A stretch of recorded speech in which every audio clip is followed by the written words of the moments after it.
Radio U Central 107.1 FM y radio.ucentral.cl presentan Comunidad de Cuidados. Un programa para compartir experiencias acerca del cuidado de nuestra salud. Conduce Carolina Muñoz. Muy buenos días, bienvenidos y bienvenidas a otro programa de Comunidad de Cuidados. Acá, como siempre, hablando de temas que tienen que ver con bienestar, con salud, en distintos aspectos de la vida. Para el día de hoy vamos a estar hablando de un tema bien importante que atraviesa muchas, esferas de la sociedad. Vamos a estar hablando del cuidado, pero desde la antropología, desde el activismo y desde la institución. Para esto nos acompaña Aline Richards, que es antropóloga social y bachiller en Ciencias Sociales por la Universidad Austral de Chile. Es máster en estudios feministas y de género por la Universidad del País Vasco y ha desarrollado una trayectoria que tiene que ver con investigación, docencia, activismo, trabajo institucional.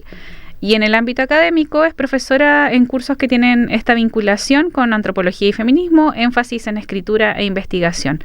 Además, es coordinadora de Casa Mundanas, un espacio autónomo de terapia feminista, y paralelamente tiene una trayectoria muy activa en temas que tienen que ver con lo mismo y políticas feministas. Actualmente trabaja en la Seremi Metropolitana del Ministerio de la Mujer y Equidad de Género, donde contribuye al desarrollo de políticas públicas. Aline, muchas gracias por estar con nosotros. También estamos con Álvaro, que es mi compañero de hoy. Álvaro, preséntate. Hola, buen día. Sí, Álvaro, yo profesor aquí de la universidad. Sí, soy un recién llegado. Y estoy a cargo del área de bioética, sobre todo, en la Facultad de Medicina. Es un bioético. Sí. Un bioético. Aline, primero que todo, gracias por estar con nosotros el día de hoy. Y te quería preguntar primero, que nos cuentes un poco cómo desde tu experiencia y desde tu vida más personal derivaste en el estudio de la antropología y posteriormente hacia el cuidado, el feminismo. ¿Cómo influye tu experiencia personal en estas decisiones que muchas veces tienen harto que ver? Hola a ambos y gracias también por invitarme a hablar aquí de algunas cositas que creo que sé. Entonces sí, cuando el Álvaro igual me dijo que viniera, decía, yo sé tanto de esto, como ese síndrome de la impostora que tenemos de repente. Algunas cositas que tienen que ver con respecto como a las elecciones, que es algo que yo he tratado harto en terapia, que estábamos hablando de eso antes, justamente como de cuáles fueron los caminos o las decisiones que tuve para llegar donde uno está. Y con respecto a la antropología me pasó que yo quería hacer todo. No sé si han tenido como esa cosa cuando son niños o niñas de decir, yo quiero saberlo todo. Sí, tienes mucha diversidad de gustos. Entonces estaba buscando como una carrera que me permitiera aprender muchas cosas. Y sabía que por el área de la salud no era para nada, porque me da demasiado asquito todo. Entonces dije, ¿qué carrera me permite como conocer diferentes formas de conocer? Entonces era como esa curiosidad por todo, y cuando empiezo a ver como las mallas y todo este trabajo que uno hace cuando entra a la universidad, empecé a ver que en antropología existía la antropología económica, que podía verlo desde una perspectiva rural, del desarrollo humano, varias cosas, y ahí me pareció súper interesante. Por eso terminé estudiando antropología en la UACH, que también tiene esta característica de ser una antropología tirada a lo sociocultural. Y estando dentro de la misma universidad, yo me hago parte de un colectivo feminista que se llama Histeria Colectiva, que es súper importante. ¿Por qué? Porque el año 2015, antes de que empezara toda esta revolución feminista dentro de las universidades, nosotros realizamos una encuesta acerca de la violencia en los entornos universitarios que derivó en el primer protocolo de actuación frente a esos como a esas acciones. ¿Primero en Chile? El primero en Chile, sí. Yeah. Entonces nos juntábamos con un montón de compañeras de otras carreras a revisar que igual teníamos una historial en común. Yo en la universidad tuve antropología del género, por ejemplo, pero fue antes de que yo leyera cualquier cosa relativa a eso, a juntarme con amigas y a decir, hemos tenido una historia en común, que es una historia también de haber sido mujeres en el sur de Chile. Claro. Y cosas similares que les pasaban a nuestras familias, a nuestras madres y a nuestros abuelos, y de repente como en ese hilar juntas también nos dimos cuenta de que nos interesaban estas temáticas. Y por eso también después estudio el máster en estudio feminista en el País Vasco con una beca de la cual estoy muy agradecida. Que parece que ahora ya no hay. Pues no, porque era de Fundación Carolina. Fuiste con... Sí. Sí. Qué bien. Esa sí está todavía. Bueno, sí, pues es complejo y aparte que ustedes tenían esta carrera en donde había algo de perspectiva de género, porque hay carreras como en el área de la salud que antiguamente había cero. Tú, Álvaro, en tu carrera cuando estudiaste había... No, yo estudié filosofía y no había ninguna perspectiva de... ¿No? De nada, digamos. No había perspectiva. O sea, ni su Simón de Beauvoir, sí, a la pasada. ¿No? ¿En serio, no? Aunque en la Chile había un centro de estudios de género, el clásico. Sí, había uno. De Olga Grau, sí. Pero no, en la carrera no. Sí, yo escuché varias veces a gente de la misma Chile denostar el centro. Le decían un sobrenombre. Bien feo, sí. Ya no lo sé. Sí, decían género y costura. Ya. Sí. Ese era el enfoque. Sí. Yo tuve una profesora que se llamaba Debbie Guerra Maldonado, todavía me acuerdo, y ella era feminista, era una persona igual activista, donde intentó meter ahí en el Instituto de Estudios Antropológicos el ramo, y yo creo que hace un montón de años, como que creo que fuimos de los primeros también que tuvimos, y tuve esa suerte. Sí, una de las cosas creo que más importantes desde la perspectiva de género es como que se ha malinterpretado muchas veces el término feminista y se le da una connotación negativa, y muchas veces hay personas que no conocen como la historia y que son los feminismos. No sé si es como un tema que tú has visto o tratado como en tus clases o con estudiantes. Sí, en el Alberto Hurtado yo realicé un curso que se llamaba Revueltas Feministas, herramientas para la investigación. No me puedo acordar ahora bien el nombre, pero tenía algo que ver con eso, y se dividía en dos partes. Y la primera parte yo trataba de mostrarles teoría, pero así en la amplia gama de lo que puede ser la teoría feminista, distintas corrientes, distintas épocas, digamos desde las sufragistas hasta las olas más actuales, también feminismos latinoamericanos. Se olvida mucho también toda la pugna que ha habido entre lo decolonial y lo descolonial, y cómo eso también es tomado por los feminismos. Hay una investigadora también feminista que se llama Lorena Camnal, que fue la que instaló toda esta idea de los cuerpos territorio, y que era algo que a mí también me parecía súper relevante de incorporar.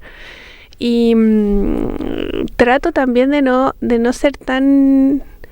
Si yo fuera a dar mi postura ahí, como, no sé, en este programa, o que me inviten en algún lado a que hablar de mi postura, creo que es una cosa. Pero cuando hacía ese ramo, trataba de que eligieran ellas y ellos. Claro, demostrar lo que hay. Esto es lo que hay. Sí. Usted escoja. Aunque hay cosas que no me parecen como un poco añejas también, claro. pero quería mostrarles todo, para que se dieran cuenta de que, porque también está esa idea de que es algo nuevo. Sí. Y no es así, Es muy... Sí.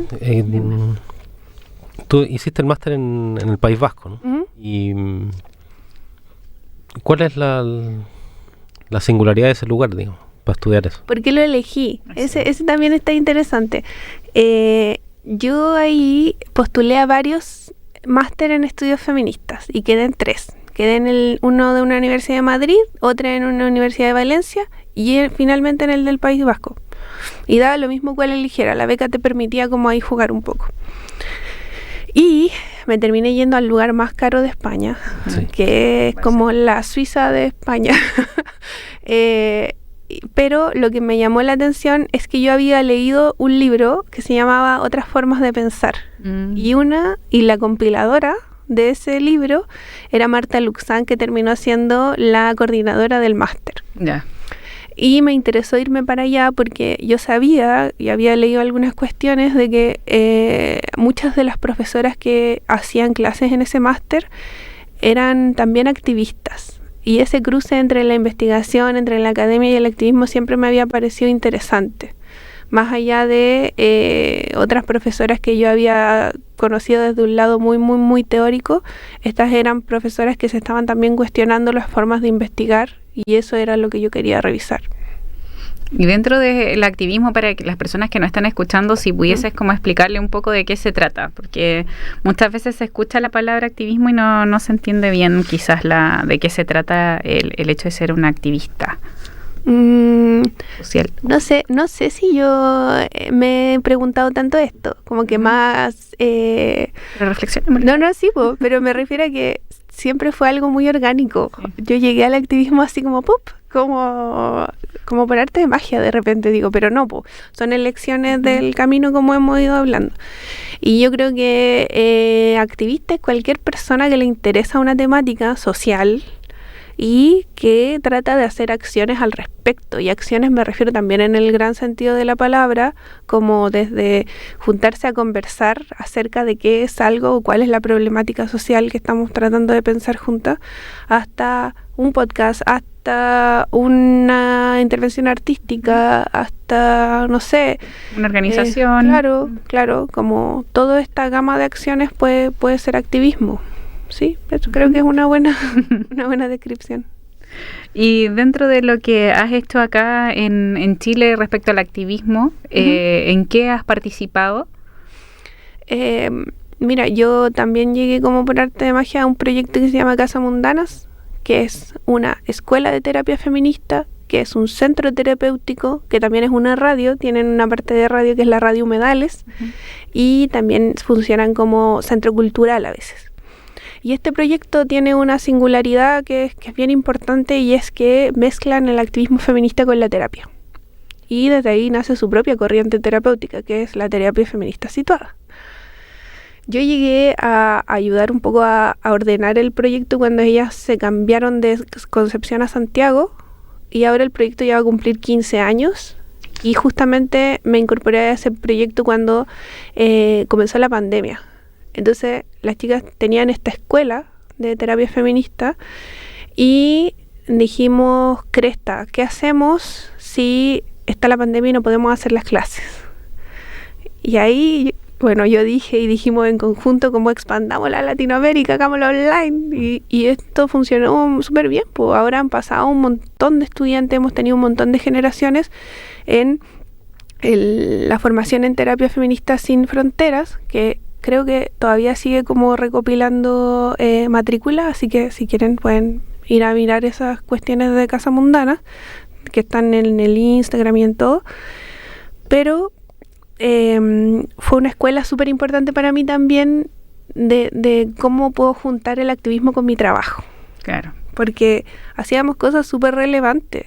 O sea, ellas son un centro que atiende a un montón de otras activistas del agua, activistas de los bosques en el sur, en el norte también activistas contra la minería, por ejemplo, no sé, activistas que están haciendo campañas contra el femicidio, un montón de otras mujeres que también se preocupan por esta sostenibilidad de la vida. Entonces, en ese proyecto nos preocupábamos por la sostenibilidad de otros activismos. Y eso para mí fue fundamental, como una muy buena escuela donde yo llegué muy, muy chica también, muy cabra, y tenía mansas referentes que habían trabajado en otros proyectos del activismo feminista hace un montón de años. Entonces me sirvió harto para ver, como para ampliar la visión. Y ahí se cuidaban entre ustedes. Sí, pues nos seguimos cuidando también. Sí. ¿Se siguen juntando? Sí, son mis amigas, sí. Quería, respecto a lo que estás haciendo ahora, a tu trabajo actual, quería preguntarte cómo, o sea, tengo la impresión que el trabajo del activismo se diluye cuando se acerca al trabajo como más institucional, formal, estatal, que no sé cómo llamarle. Pareciera que a medida que se va acercando se va diluyendo, y cuando ya logra pasar la frontera el activismo se mezcla con lo estatal o con lo formal o con lo institucional, se pierde, ¿no? O esa es la impresión que tengo. No sé cuál es tu impresión respecto a eso. Yo trato de, y he tratado hasta que tú me hiciste esta pregunta, como cuando hablamos de esto, siempre he tratado también de diferenciarlos, como tampoco los siento juntos, pero ahora que me veo también revisando mi quehacer, o sea, trato de poner hartas de las cosas que he ido aprendiendo en el camino en mi trabajo actual, y sobre todo en las temáticas que yo veo, que es violencia, salud y cuidados. O sea, todo lo relacionado con este podcast un poquito. Como lo pensaba porque es una crítica que se le hace al gobierno anterior, ¿no? Como que parece que venían del mundo más... de activismo y... Claro, del activismo social ahí, casi como callejero a veces. Y se institucionalizó eso y se diluyó, digo. Yo creo que ese es un imaginario, esa es una película. O sea, sí, claro, porque tampoco venían del activismo real. Era como... Pero yo creo que es eso donde se junta, cómo puedo incorporar, porque para mí sigue siendo el rol más importante del activismo como pedir esa cuestión imposible. O sea, decir como esto está funcionando mal, esto podría hacerse mejor... como revolucionar un poco la narrativa que hay sobre una problemática, ¿cierto? Pero yo que estoy ahora como con un pie en un lado y un pie en el otro, pienso cómo sutilmente también puedo hacer esa crítica dentro de los espacios donde estoy y también aterrizarlo. Lo que yo he visto harto trabajando en el Estado es que mucha gente está totalmente desconectada porque te envolvís en esa onda de las políticas públicas y decís, esto es lo que conozco, esto es lo que sé, en esto es donde me muevo, pero dejáis de ver la realidad real. en el lugar mismo. Sí. Vamos a seguir conversando, pero vamos a ir a la primera canción que nuestra invitada eligió. Vamos a ir con el grupo de Tú, la voz frágil pero expresiva nos va a transmitir vulnerabilidad e instrumentación. Que la disfruten.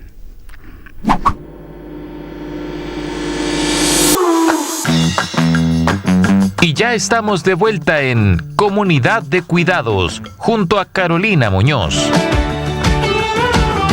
Y volvemos a la segunda etapa de nuestro programa. Estábamos conversando con Aline, quien es antropóloga y ha trabajado temas de cuidado, feminismo. También estábamos con Álvaro conversando estos temas y ahora en esta segunda etapa quería preguntarte por tu rol que has tenido en la configuración de la mesa de trabajo de cuidados, en la ley de cuidados y cómo fue ese proceso. Lo que nosotros desarrollamos fue como la expresión regional de la Mesa de Mujeres Cuidadoras, acá en la región metropolitana, junto con el gobierno de Santiago también y la Seremía de Desarrollo Social, el año pasado. Y más que insumar a la creación de la ley, lo que busca es como... que vayamos viendo a través de las organizaciones cómo están funcionando las políticas públicas con respecto a los temas de cuidado. Hace no tanto tiempo se empezaron a crear los centros comunitarios de cuidados en algunas comunas, que son centros que hacen también como un acompañamiento a las personas cuidadoras y a las personas cuidadas. Pero yo creo que el cambio más grande a nivel de política pública tiene que ver con la promulgación de la ley, que fue recién en febrero, y que viene a dar esta mirada triple del cuidado, es decir, reconoce el derecho a ser cuidado, el derecho a cuidar y el derecho al autocuidado. Sí, quería comentar ahí esa concepción de cuidados de dónde viene, digamos. Claro, estos textos noventeros de Joan Tronto, donde lo define, que es como la definición de cuidado que está en el fondo de toda esta discusión, ¿no? Y quiero que la revisemos un poco. Dice: el cuidado o lo entendemos como una actividad característica de la especie humana, que incluye todo lo que hacemos con vistas a mantener, continuar o reparar nuestro mundo, de tal manera que podamos vivir en él lo mejor posible. Este mundo incluye nuestros cuerpos, nuestras individualidades, nuestro entorno, y buscamos tejer una red compleja que sostenga la vida. Siempre me gusta señalar esta definición, porque me parece hermosa, digamos, esta idea de entender el cuidado así como una red que intentamos tejer para sostener la vida del mundo, y el mundo es el cuerpo, los individuos y el colectivo también, y el entorno. Y cada actividad que hacemos en vistas a eso puede llamarse cuidado. Entonces, claro, ahí está como el autocuidado, el cuidado de otros. Que sí, me gusta señalar como de dónde viene esa idea. ¿Sí? Me parece muy, muy bonita también. Le comentaba a Álvaro que hay una publicación como de moda en redes sociales, que yo no sé si es verdad, pero igual me gusta decirla, que tiene que ver con esta antropóloga que se llama Margaret Mead, una antropóloga súper famosa, donde ella hace esta idea también de la concepción de cuidados con el fémur roto de una persona en la antigüedad, donde dice que esa persona no se pudo haber sanado ni pudo haber sobrevivido por sus propios medios, sino que ese fémur roto pero curado que encontramos como el hueso, ¿cachai? Dice que otra persona estuvo ahí para cuidar, po. Claro. Yo no sé si es verdad. Yo tampoco. Sabes que cuando yo lo dije en alguna charla y no puedo encontrar la cita. Entonces, sí, yo también lo dudo. De hecho, no sé si es real, pero es bonito. Es bonita. Sí, funciona. Funciona justamente para esto, ahora que estamos aquí en la Facultad de Medicina y Ciencias de la Salud. Sí. Funciona en esta idea de no centrarse solo en la cura, ¿no? Claro. Sino que el cuidado. Como red. Como red y en todos lados, en todo momento. Como la cura, porque en las profesiones sanitarias siempre la cura ha sido el objetivo. O digamos, la idea más hegemónica de la profesión sanitaria, que vendría siendo como la medicina. Claro, el objetivo es la cura, ¿no? Y pareciera que si no hay cura, entonces llegamos hasta ahí, ¿no? Es como es difícil de salir de ahí, pues de hecho ahora están en todos lados tratando de que sea la promoción de la salud como el eje y que te compares como no con un ideal como así muy inalcanzable, sino que tu salud se compare contigo mismo y que día a día, poco a poco, tú puedas como reforzar distintas cosas. O sea, ya el hecho de que estemos acá comunicando es como cuidar, es como estar que otras personas sepan de temáticas, que debatan de cosas, como tú decías, que de cierta manera entiendan que también pueden ser activistas en sus espacios, en su casa, en su comunidad, en su pasaje, no sé, en cualquier momento tú puedes como empezar a realizar algún tipo de acción de cuidado y además a una acción política, que muchas veces la gente cree que tiene que ver como con participar en algún partido, y no, pues el hecho de participar con más personas ya es un acto político. El hecho de estar cuidando a otro, como las mujeres que se reunían, y de hacerlo público, eso también es un acto político. De repente nos preguntaban, porque esta temática de los cuidados la lleva el Ministerio de Desarrollo Social en conjunto con el Ministerio de la Mujer y la Equidad de Género, y nos decían, pero ¿por qué tienen que involucrarse ustedes en la temática? Y la cifra gigante, o sea, 93% de las mujeres que cuidan en Chile son cuidadoras, mujeres, también nos dice algo, pues, o sea, toda esta idea de la corresponsabilidad es una cosa, esa sí que es nueva, ese chiste sí que es nuevo, porque yo todavía no veo. Y esto también lo hemos hablado con amigas que vienen del área de la salud, que me dicen como siempre a los hombres los vienen a ver y a las mujeres no. Sí. A las mujeres viejas se les deja. En cambio, los hombres viejos siempre tienen a alguien que los cuide. Entonces ahí también podemos ver que hay un sesgo de género gigante todavía, porque está difícil que se cambie.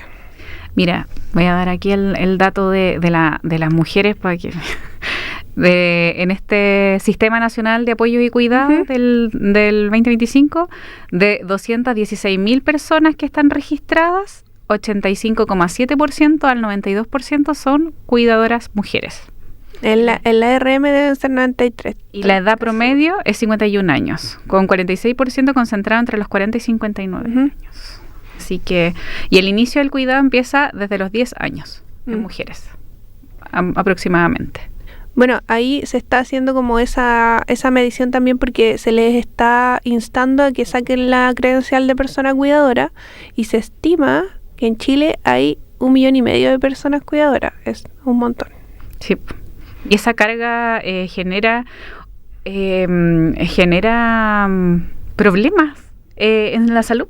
El hecho de estar cuidando, el hecho de tener más responsabilidades sociales, de tener problemas como desde muy niño, hace que no sean las mismas posibilidades dentro de cuando tú te desenvuelves en la sociedad.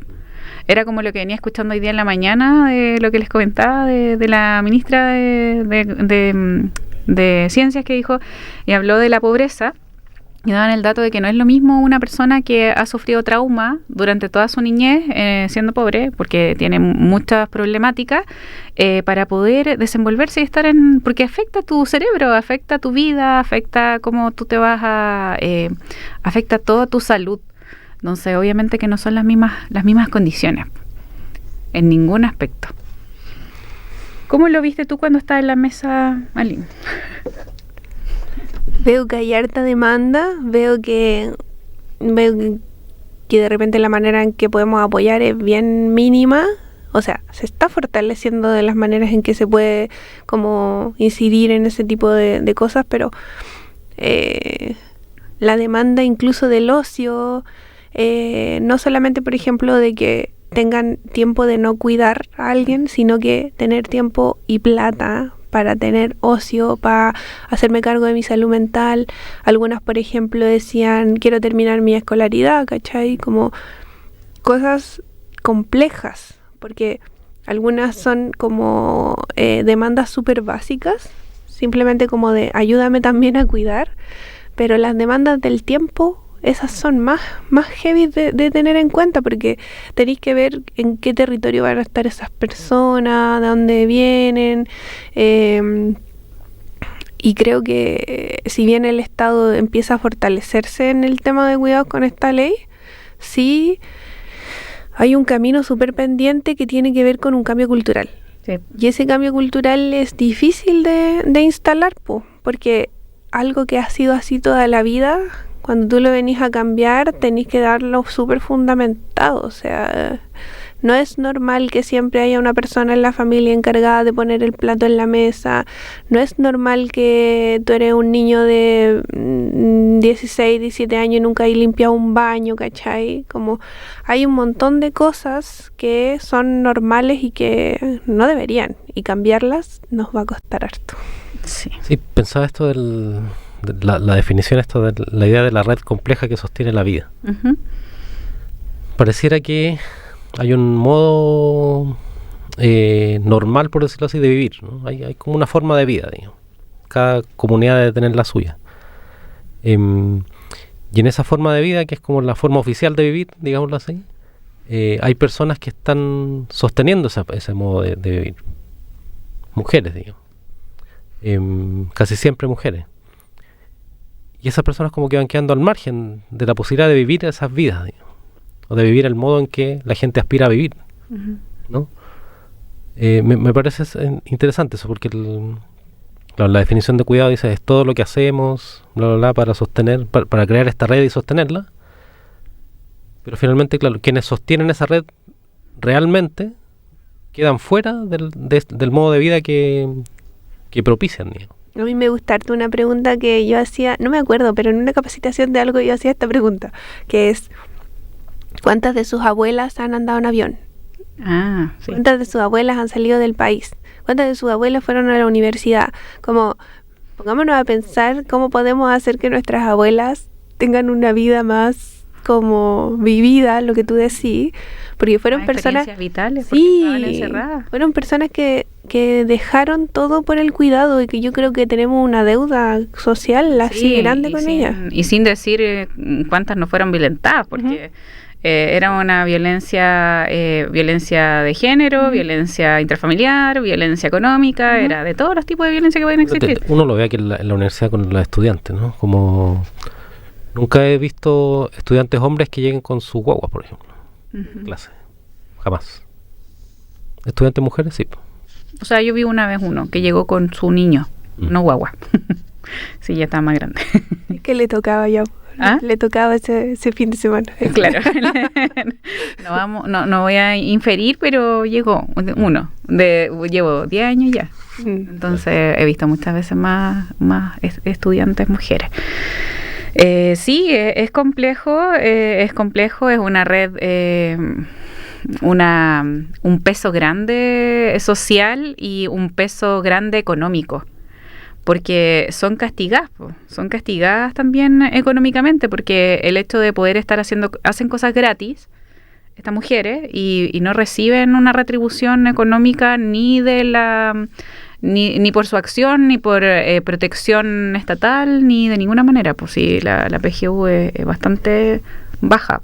Sí. No alcanza para poder hacer una vida de ocio, ni tampoco como que en ese momento tú puedas realizarte de alguna manera. De hecho, todo lo contrario, como dije, empezar a luchar más para poder mantenerte y sobrevivir. Entonces creo que tiene que ver como con empatizar también con el otro. Empatizar con el otro y el hecho de que haya una acción desde lo básico, desde tu asiento, no sé cómo explicarlo, desde tu capacidad de poder, como que cada uno tiene como un poder dentro de la sociedad o lo ha ido adquiriendo. Entonces, como tú no transgredes o no apoyas o no eres parte de seguir replicando esta situación en tu espacio laboral, por ejemplo, con estudiantes, como que, no sé, pues que le impidas pasar o que le hagas problemas para que llegue con su guagua. Es como micro cosas que yo creo que van ayudando a que no se perpetúe eso. Voy a dar un ejemplo bien chiquitito que le contaba al Álvaro. Fui a Japón en octubre del año pasado y a capacitarme en gestión del riesgo y desastre con perspectiva de género, una cuestión súper específica. Pero ahí, en varios pueblitos de Japón que están cerca del mar, se tomaba la gestión del riesgo de una manera comunitaria, y eso me pareció súper bacán porque tenía que ver con los cuidados, y era que existían un montón de personas dentro de las comunidades que tenían algún tipo de discapacidad. Eran personas mayores o, por ejemplo, alguien con una cuestión como cognitiva o de una pierna o de un brazo, no sé, cosas así. Y la problemática de cuando hay un terremoto y un posible tsunami y hay que escapar, se tomaba de manera comunitaria. Entonces había una familia encargada también de un señor viejito o otra familia que estaba encargada de ayudar a una mamá con su hijo a llegar a un lugar alto. Entonces eso me pareció súper bacán, y cómo se puede trasladar también a la idea de los cuidados de todas estas personas que les está costando, cómo podríamos verlo de una manera más comunitaria. Sí. Es compleja la estructura. Dentro de la pandemia también se pudo visibilizar esta... o sea, se aumentaron también las brechas de cuidados, de violencia, pero al mismo tiempo hubo que generar redes, creo yo, como con tus cercanos, con vecinos que nunca habías visto, nunca habías mirado, sobre todo en un edificio. Sí, pues está ahora esta idea de la comunidad de cuidados, ¿no? Es como lo que viene o lo que debe, o lo que fue y se disipó en algún momento. De todos modos, el cuidado, como dice la definición, es una red finalmente. Bueno, no es posible sostener la vida si no es en red. Claro. Entonces pensar los cuidados desde el individuo tampoco funciona mucho. No. Tiene que ser un asunto comunitario, ¿sí? Como colectivo siempre. El cuidado es una cuestión colectiva. Si no funciona así, entonces no funciona. Aline, ¿cómo lo han visto desde como problemática pública? Que tú dices, claro, estamos como empezando, pero ¿cómo lo ves tú que viene? ¿O cómo lo ves que ha ido avanzando? Porque claro, uno de repente piensa que el avance es lento, pero quizás los beneficios no los vamos a ver nosotros, quizás lo van a ver en el futuro otras generaciones, porque eso es lo que pasa cuando hace uno una política pública, no es como de inmediato, como que tú que has estado más cercana a estas personas, ¿qué has visto que ha mejorado, ha evolucionado o cómo les ha servido en sus vidas? O sea, creo que el reconocimiento es algo ya súper importante. O sea, hasta ahora la credencial de persona cuidadora te permite acceder a cuestiones como descuentos y también acceso prioritario a ciertos servicios, sobre todo públicos, pero también hay empresas. Y si bien eso no es algo como que venga a cambiar todo este paradigma que yo digo como paradigma cultural, sí creo que ya que se les reconozca como una labor fundamental para el sostenimiento de la vida, es algo importante y que va a ser el puntapié inicial para hacer este cambio cultural. También que escuchemos la voz a través de estas mesas de trabajo de las mismas personas cuidadoras, creo que igual es algo súper valioso porque, bueno, están totalmente en conocimiento de cuáles son sus problemáticas, po. Sí. Entonces creo que como a mí me encanta empezar con los diagnósticos, creo que es algo que se tiene que hacer, entonces, o sea, que no duren para siempre, ojalá, sí. Pero sí empezar con ese diagnóstico, sobre todo de concepciones como del autocuidado, que de repente tenemos una visión súper secada de lo que es y para una persona cuidadora puede ser algo que nunca nos habíamos imaginado. Entonces creo que mientras vaya por ese carril de escuchar a la sociedad civil, estamos bien. Sí, bueno, ha llegado la hora de la segunda canción que ha elegido Aline en esta oportunidad. La canción se llama Come Here de Cat Bloom, ¿sí? Y es un estilo minimalista que expresa cercanía y conexión afectiva, digamos, que tiene que ver con lo que hemos estado conversando, ¿no? Que la Y ya estamos de vuelta en Comunidad de Cuidados, junto a Carolina Muñoz. Volvemos a nuestra etapa final ya se nos pasó rapidito este programa. Estábamos conversando con Aline, que es antropóloga, estábamos conversando de cuidado, estábamos conversando de feminismo en un inicio, estábamos con Álvaro también, y bueno, y fuera de aire igual estábamos preguntando cosas de cómo fue su paso a Japón, porque estaba entretenido igual. Igual hay historias entretenidas, quizás nos cuesta una rapidito y después nos cuentas cómo sería para ti esto del cuidado en el futuro, pero primero la historia. ¿Cuál? ¿Qué queréis saber? Como de la parte de la resiliencia, creo que es como importante para Chile. ¿Sabéis que tienen una palabra que es como un concepto, no me acuerdo cuál es, mentiría, totalmente sí que lo digo, pero que tiene que ver con un poco como cuando uno va a acampar y te dicen deja el lugar mejor como lo encontraste, así, pero como con su sociedad. Entonces son gente profundamente involucrada en dejar una mejor huella, como a nivel del desastre. Siempre estaban pensando, ya, si se nos rompió una escuela, ¿cómo hacemos mejor la escuela? ¿Cómo tienen una visión de futuro? Como siempre va a venir algo peor, entonces tratemos de prevenir mejor. Y esta cosa de lo que no se hace en tiempos normales no se puede hacer en tiempos de desastre. Entonces también como todo el rato pensar en acciones que se tienen que hacer cuando uno no está en la emergencia. O sea, claro, actúa antes de la emergencia para dejar las cosas bien para la emergencia, y eso me gustó un montón. Claro, o no tener que hacer como tu vida cotidiana cuando estás en la emergencia, como también pasa que sí, anda a trabajar al día siguiente y levántate temprano. Respecto a eso de la emergencia, que es algo que venía pensando hace unos días, nuestro país se ha, en el último tiempo, se ha establecido como que estamos en emergencia, ¿no? Sí. como por decreto, digamos. Es como un decreto de emergencia. Y claro, pareciera que en los momentos en que un lugar está en emergencia hay cosas que dejan de importar, ¿no? Sabemos que el asunto de los cuidados y los derechos de las mujeres sobre todo son asuntos importantes, pero a lo largo de la historia no han estado ahí como en primera plana, digamos. Cuando estamos en emergencia menos. O sea, ¿qué piensas tú respecto a esta idea? Como qué peligroso es declararnos en emergencia y que haya un retroceso en derechos de mujeres o en asuntos de cuidado. Parece que no es compatible eso, ¿no? Porque la emergencia es como para sobrevivir. ¿Qué pasa con esto otro? Mira, desde que tengo este trabajo pienso que mi trabajo, bueno, hay algo que se llama la transversalización de género en el Estado.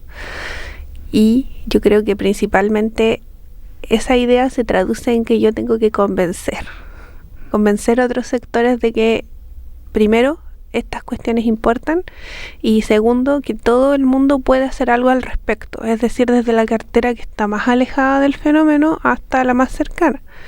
Y yo creo que eso sigue un poco igual. Creo que se renuevan también las personas, pero tú haces ese mismo convencimiento, y ese convencimiento trata de ¿cómo te puedo ayudar yo para que hagamos acciones en concreto y mejoremos la vida de las mujeres? Y en ese sentido creo que siempre hay donde echar mano, y que hay un montón de gente que está convencidísima, por ejemplo en mi espacio de trabajo, de que tiene que seguir haciendo ese tipo de cuestiones. Entonces ahí no veo un gran cambio como al modus operandi que existe, pero sí creo que cosas que van a seguir siendo siempre importantes son las que están relacionadas a la violencia, como cosas de urgencia. Entonces eso también es algo que permanece incluso en como entre gobiernos, permanece siempre, y algo que igual se ha ido avanzando como paulatinamente en este país. O sea, ahora hay reconocimiento de la violencia de género en parejas que antes no estaban conviviendo, ¿cachai? Hay gente que no necesariamente tiene que vivir junta.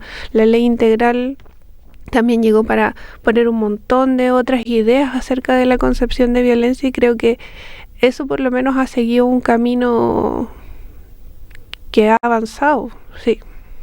Claro. Estaba pensando como desde la perspectiva de cuando te enseñan cómo actúas en una emergencia, por ejemplo el triage. Claro. Entonces cuando es violento, pues, es cuando sucede una situación de vida o muerte. Entonces está ahí, y primero es una persona la que decide por todos, es autoritario. Segundo, las personas que están siempre dejáis al más débil, ponís colores. Entonces la persona más débil se rescata al final. Las que tienen más posibilidad de vida se rescatan primero. Y bueno, y lo que se rescata primero también son los que pueden salvar a otros, que son como el área de la salud.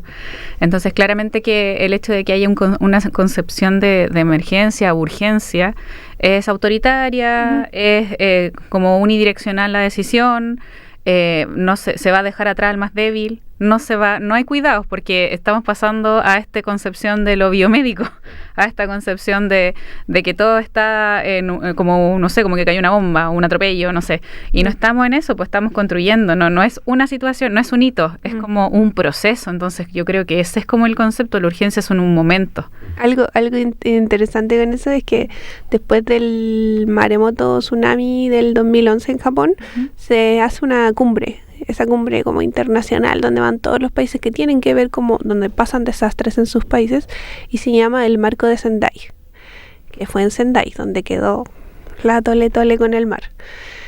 Y aquí se habla de no dejar a nadie atrás. Ese es como el lema, no se deja a nadie atrás. Es decir, cómo nos hacemos cargo de las desigualdades estructurales que afectan a estas personas más vulnerables, para que esas también vayan con nosotros y no se queden atrás, ¿cachai? Entonces, claro, de la gestión del riesgo de desastre está bien distinta la mirada que desde el área de la salud me estoy dando cuenta ahora.